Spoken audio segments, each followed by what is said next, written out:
Okay. Stammering చికిత్సలో success rate ఎంత ఉంటుంది?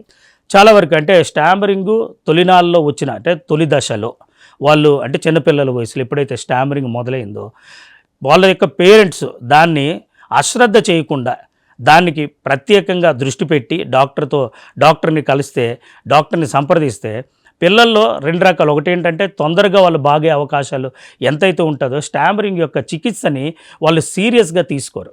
అందుకు ప్రతి ఒక్క స్టామరర్కి కూడా ఇంత వ్యవధిలో ట్రీట్మెంట్ జరుగుతుంది అని ఎవరు కూడా ఏ డాక్టర్ కూడా చెప్పలేరు.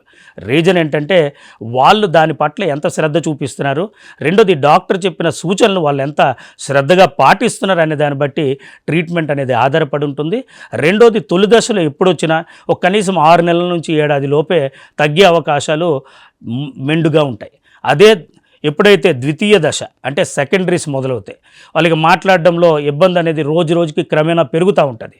అటువంటప్పుడు వాళ్ళ సివియారిటీ బట్టి కొంతమందికి 2 సంవత్సరాలు పట్టొచ్చు, కొంతమందికి 3 సంవత్సరాలు పట్టొచ్చు. అందుకే ఇక్కడ కూడా ప్రత్యేకంగా ఇంత సమయంలో స్టామరింగ్ తగ్గుతుంది అనేది ఎక్కడ కూడా ఎవరు వివరించి చెప్పలేరు. సో కొంతమందికి జీవితాంతం ఉంటుంది. అట్లా కాదండి. జీవితాంతం ఉండేదంటే డాక్టర్ని సంప్రదించకుండా సరైన ట్రీట్మెంట్ తీసుకోకపోతే వాళ్ళు ఖచ్చితంగా జీవితంలో చాలా అవస్థ పడాల్సి వస్తుంది. మీరన్నట్టుగా జీవితాంతం ఉండే అవకాశం కూడా ఉంటుంది.